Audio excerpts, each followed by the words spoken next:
रतनगढ़ में वायुसेना का फाइटर जेट क्रैश हो गया है। फाइटर जेट के पायलट का शव भी बरामद हो गया है। एसपी जय यादव ने 2 लोगों के मौत की इस हादसे में पुष्टि कर दी है। रतनगढ़ के भानोदा गांव में ये जेट प्लेन गिरने का मामला सामने आया है। क्रैश वाली जगह पर शत विशत शव मिला है। गांव में दूर दूर तक फाइटर जेट का मलबा बिखरा हुआ नजर आया।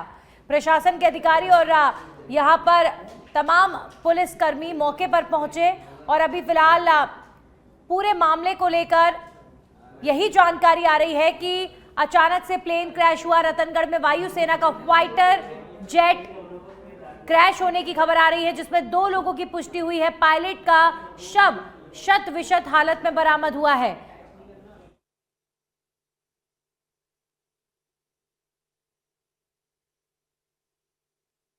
आपको बताते हैं, पायलट की लाश जिस स्थिति में मिली है, पुलिस अभी फिलहाल यही खोजबीन में जुटी हुई है कि आखिर क्या हुआ जिसकी वजह से यह हादसा हुआ। एयरफोर्स का जैगुआर फाइटर जेट क्रैश हो गया है। भानोदा गांव में यह हादसा हुआ है और पूरे गांव में हलचल इस वक्त काफी तेज है। विमान एक छोटी सी सड़क के किनारे खेतों में गिरा है। गनीमत है कि रिहायशी इलाके में अगर ये जेट गिरता तो और भी हानि हो सकती थी, जनहानि हो सकती थी, लेकिन 2 लोगों की दर्दनाक मौत इस हादसे में हुई है। पायलट का शव शत विशत हालत में मिला है। ये प्लेन उड़ान भरकर आया था श्री गंगानगर के सूरतगढ़ से और चूरू में ये प्लेन क्रैश हो गया। फाइटर जेट के पायलट की इस हादसे में मौत हो गई है। भानोदा गांव में हादसा हुआ है। एसपी जय यादव ने 2 लोगों की मौत की पुष्टि इस मामले में की है। तो सेना का फाइटर प्लेन ये बताया जा रहा है। अब खबरों में आगे बढ़ेंगे और बात करेंगे आज और कल। मुख्यमंत्री भजनलाल शर्मा पूंछरी का लौठा दौरे पर हैं। उनके इस दौरे को लेकर तैयारियां जोरों पर हैं। सीएम भजनलाल शर्मा जो पिछले 30 वर्षों से लगातार पूंछरी के धार्मिक स्थलों पर पूजा अर्चना करने आते हैं, इस बार भी अपनी श्रद्धा और आस्था को व्यक्त करेंगे। मुख्यमंत्री भजनलाल शर्मा का दौरा पूंछरी में विशेष महत्व रखता है। वे पहले मुकुट मुखारविंद मंदिर में पूजा अर्चना करेंगे और फिर श्रीनाथ मंदिर परिसर में भी पूजा करेंगे। उनके इस धार्मिक दौरे के दौरान मुख्यमंत्री ने भक्तों के लिए भोजन प्रसादी का आयोजन भी किया है। पूजा के बाद सीएम भजनलाल शर्मा भक्तों को प्रसाद वितरण करेंगे और उनके साथ भोजन भी करेंगे। अंतर जब से और अब तक तो बहुत अंतर है। जब एक कार्यकर्ता के रूप में जब सरपंच थे वे है, और सरपंच के बाद में आज मुख्यमंत्री हैं, ठाकुर जी ने एक ही बार में उनको ऐसा मनोनीत कर दिया कि आज उनको मुख्यमंत्री बनने को इतना साधारण थोड़ी है तरीका। ठाकुर जी ने दियो कछु ना कछु तो उनको जान के दियो है ना।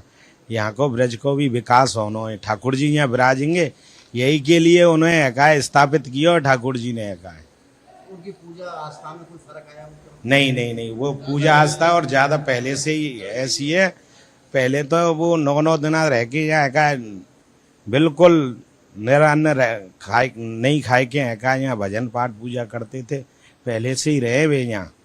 और जो कोई इनको छोटा बड़ा कार्यक्रम, सब कार्यक्रमों को यहाँ आस्था के रूप में मनाते रहे। यहाँ पर पूजा अर्चना करने वाले मुख्यमंत्री किस तरह की पूजा अर्चना कितनी देर रुकेंगे, बता सकते हैं? यहाँ तो वे अब शाम को आ जाएंगे 4 बजे से लेके और रात कल 12 बजे तक यहीं पे स्तवन करेंगे।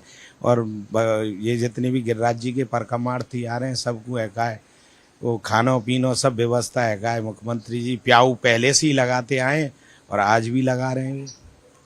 ऐसा लग रहा है कि मुख्यमंत्री यहाँ मुख्यमंत्री बनके नहीं, आम इंसान बनकर आ रहा है। तो ये तो भगवान के भक्त हैं ना।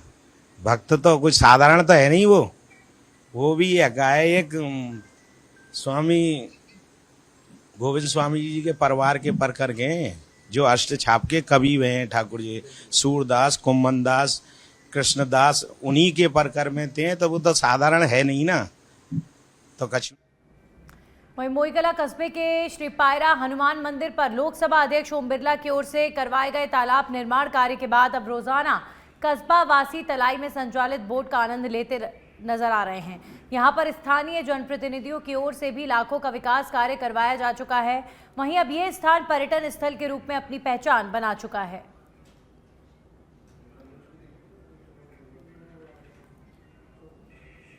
दौसा विधायक दीनदयाल बैरवा का मोबाइल चोरी और निवास से बाइक और ट्रैक्टर ट्रॉली चोरी होने के बाद भी पुलिस किसी भी मामले का खुलासा नहीं कर पाई है।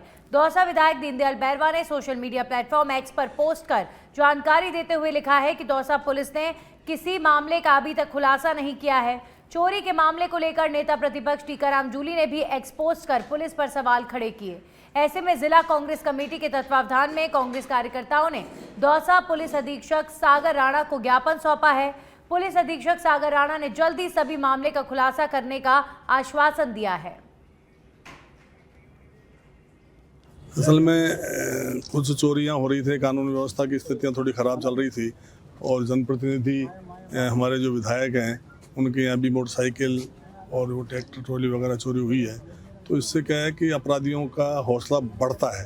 तो हम चाहते हैं कि वैसे पुलिस अच्छा काम कर रही है, प्रशासन ठीक काम कर रहा है, लेकिन और गति से काम करे, मजबूती से, तो अपराधियों के अंदर खौफ पैदा हो। और मैं समझता हूँ निश्चित रूप से, जैसा एसपी साहब ने हमको आश्वासन दिया है कि निश्चित रूप से बहुत गति से हम काम करेंगे। कई बीच में कुछ ऐसी रह जाती है, जैसे वो बता रहे थे साहब, वो मोबाइल की FIR दर्ज नहीं हो पाई थी, तो उस वजह से वो कार्रवाई नहीं कर पाए और वो टूटर की वजह से उन्होंने उसको ले लिया है, वो कर रहे हैं। तो मैं समझता हूँ निश्चित रूप से द्रुत गति से काम होगा, अपराधियों में खौफ पैदा होगा और पुलिस यदि सतर्क रही। असल में वहीं डूंगरपुर मेडिकल कॉलेज अस्पताल में ब्लड कंपोनेंट मशीन का शुभारंभ प्राचार्य डॉक्टर एस बाला मुरुगन और अधीक्षक डॉक्टर महेंद्र डामोर ने किया।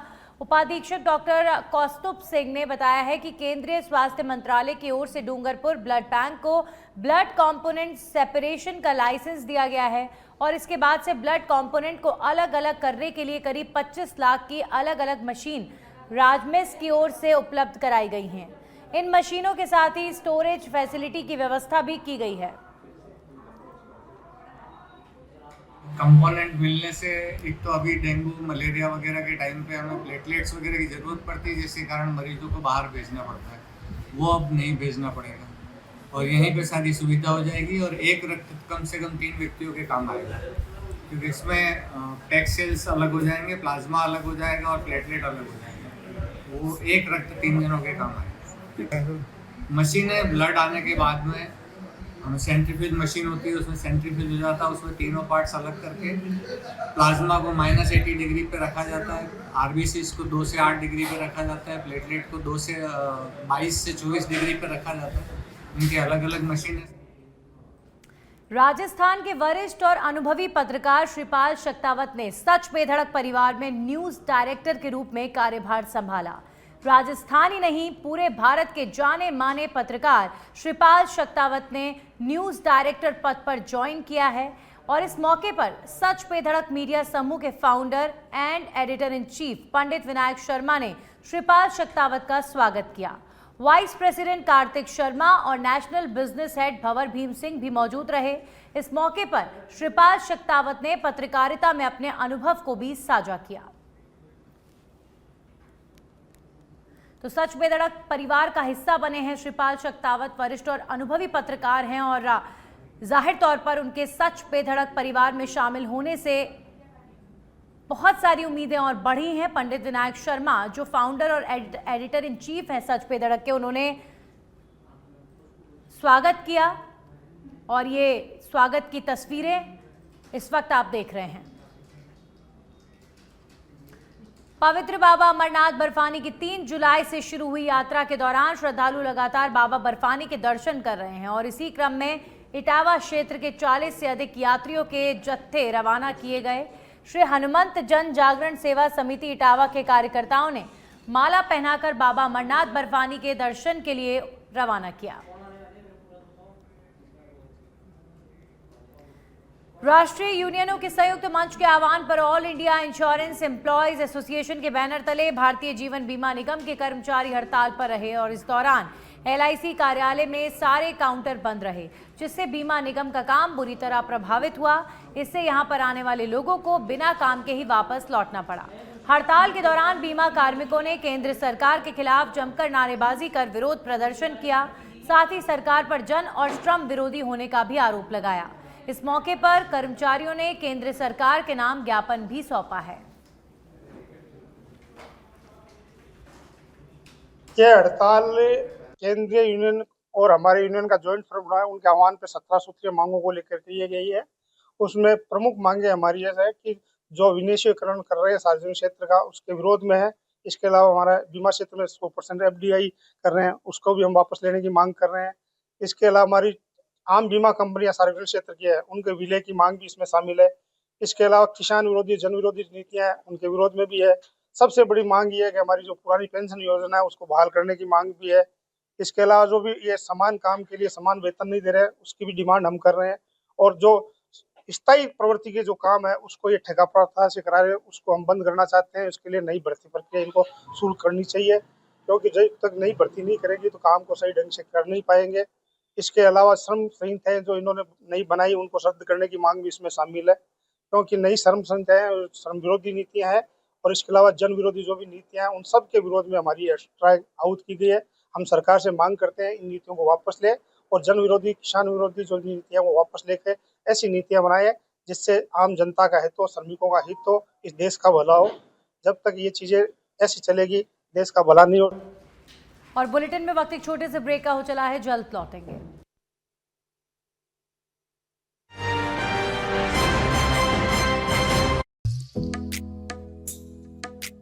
पहले स्कूल पहुंचते पहुंचते सुबह का एक हिस्सा बीत जाता था। अब रास्ता संवरा है और वो बचा हुआ समय पूजा के सपनों का कागज बन गया है। सड़कें बनी, दूरी घटी और समय मिला उसे अपने लिए। पहले पानी के लिए दूर तक जाना पड़ता था, लेकिन जब पानी घर के नल तक आया तो माँ ने सपने सिलने शुरू किए। बिजली अब रोज आती है और उस रोशनी में झिलमिलाता है भरोसा। फसलों को मिलता है भरपूर पानी और किसान को मेहनत का सही मोल, क्योंकि अब खेतों से खुशहाली उपजती है। अब होमवर्क जल्दी हो जाता है और नन्ही हाथ नई कहानियां लिखते हैं, क्योंकि जब बेहतर सुविधाओं के कारण समय बचता है तो जिंदगी नई राह चुनती है। भजनलाल सरकार ने राजस्थान के नागरिकों को दिया है अनमोल तोहफा, बेहतर सुविधाएं, समय की बचत और समृद्धि की उड़ान। आपनो अग्रणी राजस्थान। आज का ये जो पॉडकास्ट है मेरे सनातन पर है। भगवान से भी लोग मांगने में डरते हैं। तो मनुष्य केवल अपने द्वंद्व में फंसकर मंदिर जाता है, उसके मन के भीतर यही संसारिक चल रहा होता है, वो एक पल भी भगवान को निहारता नहीं। आपके द्वारा रचित हनुमान चालीसा भिन्न है। हम तो हनुमान चालीसा में अटक गए। हम सनातन शब्द की बात करते हैं, सनातन का प्रचार करने वालों में कमी। इन लोगों के मदरसे होते हैं, मदरसों में क्या ज्ञान दिया जाता है वो दुनिया जानती है। धर्म पूछ कर लोगों को गोली मार रहे हैं पॉइंट ब्लैंक रेंज से माथे तुम पे। उनको 72 हुरों का कॉन्सेप्ट समझा दिया है। इस्लाम को धर्म नहीं कहता, इस्लाम मत है। जो प्रहलाद कहता है कि खंबे में है तो खंबे से भी प्रकट हो सकता है, वो भगवान सर्वत्र है, कण कण में है, उसे तुम बांध नहीं सकते। शस्त्र तो त्याग दिए हमने। जो अपने आप को ये धर्म कह रहे हैं, धर्म वही है जो धारण करने योग्य है। हम शुरू से मॉडर्न तो लेकिन ये फिर व्यवस्थाएं क्यों खराब हो गई हैं? क्योंकि रूढ़िवादिता हमारे बीच है। बेटियां चली जा रही हैं दूसरे धर्म में, उसका कारण किसको मानते हैं आप? उसका कारण एक पूरा सिस्टम है। आपका क्या सोचना है? जहाँ खुदाई होती है वहाँ शिवलिंग निकलते हैं। हमने तो पाकिस्तान पे सोशल मीडिया पे कब्जा कर लिया। हमारे देश का युवा यूट्यूब और फेसबुक पे मान लो खून खराबा कर चुका है, वो खत्म कर चुका है। पाश्चात्य सभ्यता के वस्त्र पहन करके जब मंदिरों में, धर्मालयों में पंडित जी के सामने खड़े हो जाते हैं और दर्शन पूजन करते हैं, मेरे मन में अच्छे भाव नहीं आते। अपनी उस वैल्यू को समझे। आप शक्ति का स्वरूप, मानवता ही धर्म है, ये मनुष्य का अहंकार है। और बहुत सारी जगह चल रहा कर्मी पूजा है। किसी पशु को मारकर खाना ये क्या धारण करने योग्य है? लेकिन धर्म केवल सनातन है, व्यवस्था केवल सनातन है। मतलब ये पूरी प्रकृति, पूरा विश्व जो है वो सनातन से ही चल रहा है और सनातन ही शाश्वत है इसमें। तो जी, जो पाठ्यक्रम है, क्या आपको नहीं लगता कि उसमें सनातन सब्जेक्ट को ऐड करना चाहिए? राम से पहले सनातन था, कृष्ण से पहले सनातन था, क्योंकि सनातन शाश्वत है। अच्छा, बिना शादी के प्रेम को एक्सेप्ट करने वाला धर्म कौन है? राधा कृष्ण। माता की मूर्ति के वस्त्र बदलने का अधिकार पुरुष ब्राह्मण को क्यों है? हृदय रुदन करता है जब युवा वर्ग कांवड़ लेकर के नशा करता हुआ चलता है।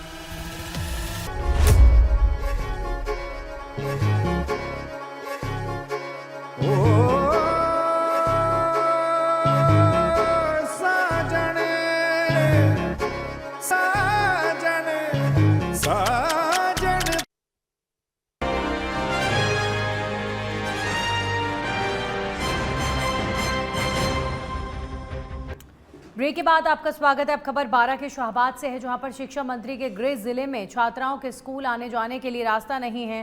राजकीय महात्मा गांधी बालिका विद्यालय के सामने निजी भूमि है, जिसके चलते मालिक ने प्रशासन की मौजूदगी में करीब 8 फीट रास्ता दिया है, लेकिन प्रशासन के द्वारा अभी तक बालिकाओं के लिए किसी भी प्रकार का रास्ता बनवाया नहीं गया, जिसके चलते बारिश के मौसम में बालिकाओं को आने जाने में परेशानियों का सामना करना पड़ रहा है।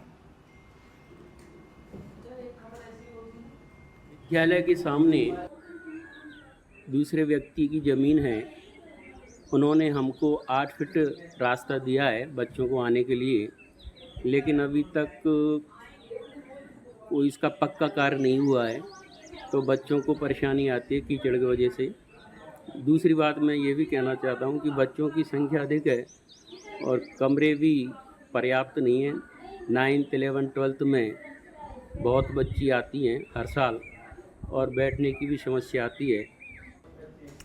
श्रीगंगानगर के रायसिंह नगर में मॉनसून की बरसात को लेकर बरसाती पानी की उचित निकासी को लेकर नगर पालिका अध्यक्ष मनीष मोहन कौशल लगातार कड़े कदम उठा रहे हैं। पालिका अध्यक्ष मनीष मोहन ने पंप घर में पिछले करीब 2 साल से खराब पड़ी मोटर और पाइप लीकेज को दुरुस्त करवाया है, जिससे शहर के करीब आधा दर्जन वार्ड्स में बरसाती पानी निकासी की समस्या से लोगों को राहत मिली है। इस दौरान सहायक अभियंता देवेंद्र सिंह, पालिका स्वास्थ्य निरीक्षक कपिल मांझू समेत लोग उपस्थित रहे। काफ़ी बारिश अपने क्षेत्र में एकदम से हो रही है, तो इसलिए कई जगह पे समस्या भी आ जाती है। हमारे रायसिंह नगर में भी थोड़ी बहुत समस्या आई थी, ज़्यादा तो अभी तक नहीं आई क्योंकि ज़्यादा बारिश नहीं हुई है अभी तक। तो इसके लिए नगर पालिका प्रशासन पूरी तरह मुस्तैद है। हम लोगों ने पिछले 2-3 दिनों से ईओ साहब ने सब जगह का हमने इंस्पेक्शन किया है, एसआई को साथ में लेकर के। तो कुछ बातें देखने में आई जिनमें सुधार करके हम इस पानी निकासी को ठीक कर सकते हैं। जैसे अभी नई मंडी के बाहर जो हमारा पंप स्टेशन लगा हुआ है, वहाँ पे कल कोई लीकेज हो गई थी 2 दिन पहले, उसको ठीक करने के लिए 2 दिन से हम प्रयास कर रहे हैं। अभी हमने सलेमपुरा से भी मिस्त्री बुला के इसको पूरा उखाड़ा है, आप सब लोगों ने देखा ही है। तो इसके अंदर एक समस्या तो ये आई कि जो पाइप थी वो पुरानी थी, लोहे की पाइप थी, वो काफ़ी क्षतिग्रस्त हो गई है। धीरे धीरे वो बिल्कुल काम करने की स्थिति में आ रही है, और इसलिए हमने अभी एएन साहब ने और हम सब ने टेक्निकल अधिकारियों ने ये सब चेक किया है कि इसके अंदर हम उस पाइप को हम बदलने जा रहे हैं। 2.5 किलोमीटर यहाँ से दूर है, हम जहाँ पानी जाता है ये। और अब खबर वैट से है, जहां पर भुसावर थाना इलाके के गांव गोविंदपुरा में एक 28 वर्षीय महिला ने कुएं में कूदकर आत्महत्या कर ली। शव को ग्रामीणों के सहयोग से बाहर निकाला और भुसावर सीएचसी में पोस्टमार्टम के लिए लाया गया है। भुसावर पुलिस मामले की जांच कर रही है।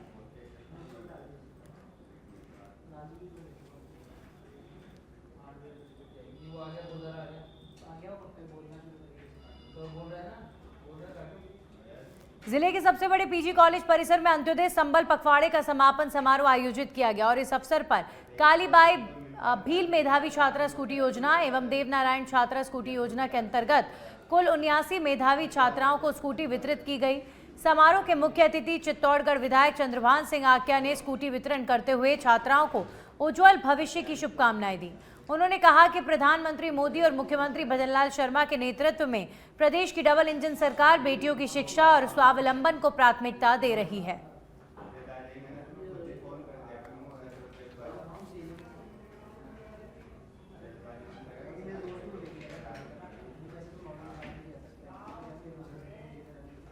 और अब आपको सीधा लेकर चलते हैं सचिवालय, जहां पर मंत्री सुमित गोदारा इस वक्त क्या कुछ कह रहे हैं, आइए आपको सुनवाते हैं। ई-केवाईसी कराना जरूरी, तो उसमें जो हमें लगता है कि बहुत से ऐसे लाभार्थी थे जो लाभ ले रहे थे पर वो सक्षम हो गए, तो उन्होंने ई-केवाईसी भी नहीं कराई। वो इसीलिए नहीं कराई, उन्हें लगा हम सक्षम हो गए हैं, तो उन्होंने ई-केवाईसी नहीं कराई। तो वो भी गिव अप कैंपेन से अलग, वो भी संख्या 27 लाख के आसपास वो संख्या थी। तो 27 लाख, 27.5 लाख वो और 23 लाख गिव अप मिला के लगभग हमें 50-51 लाख का स्थान मिला। और वो 50-51 लाख का स्थान मिला तो माननीय मुख्यमंत्री जी द्वारा 26 जनवरी से पोर्टल शुरू किया गया और आज दिनांक तक 51,39,840 नए लाभार्थियों को खाद्य सुरक्षा योजना से जोड़ दिया गया।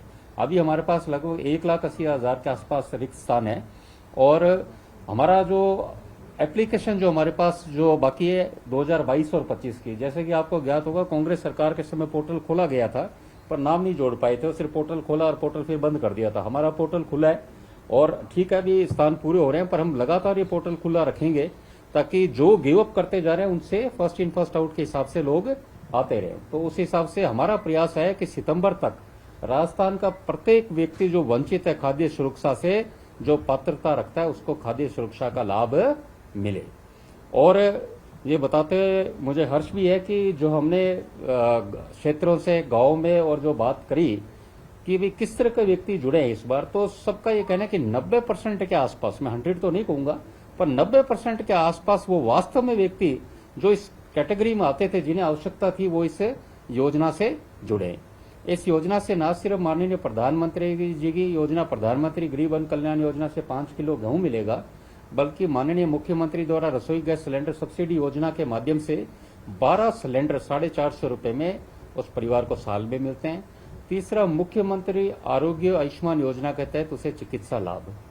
ये इसलिए महत्वपूर्ण है कि हम ग्रामीण अंचल में देखते हैं कि बहुत से परिवार जो गरीबी रेखा से नीचे है, आज भी वो इस योजना से जुड़े हुए नहीं थे, तो उन्हें गेहूं के साथ सबसे बड़ा कि चिकित्सा का लाभ नहीं मिल पा रहा था। अब उन्हें प्राइवेट सेक्टर की भी, हॉस्पिटल्स के भी सब लाभ जो चाहते हैं वो उनको चिकित्सा सुविधा भी सुलभ होगी।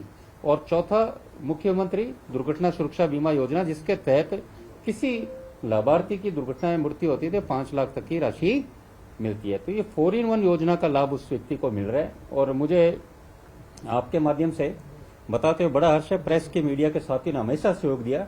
गिव अप कैंपेन को आपने हमेशा एक प्रोत्साहन के रूप में आपने जो मीडिया में चलाया, उसके माध्यम से ये संदेश है कि आज 23 लाख लोगों ने लाभ छोड़ा है। और मुझे कहते हुए कोई अतिशयोक्ति नहीं कि भारत में माननीय प्रधानमंत्री जी द्वारा गिव अप सिलेंडर योजना लाई गई, उसके बाद ये दूसरी ऐसी योजना किसी राज्य सरकार द्वारा लाई गई है जिसमें आम जन से स्वेच्छा से सरकारी योजना का लाभ छोड़ने का आह्वान किया, और जिसके बदौलत 23 लाख लोगों ने अपने आप छोड़ा। और ये हमें आज भी, जैसे आपने देखा, दूसरे विभागों में भी इस तरह की योजना का लाने का सरकार का मानस है, ताकि प्रयास ये रहे कि जो हम जब विकसित भारत की बात कर रहे हैं तो जो वंचित व्यक्ति हैं उनको लाभ मिले, और जो सक्षम हो चुके हैं समय के साथ छोड़े।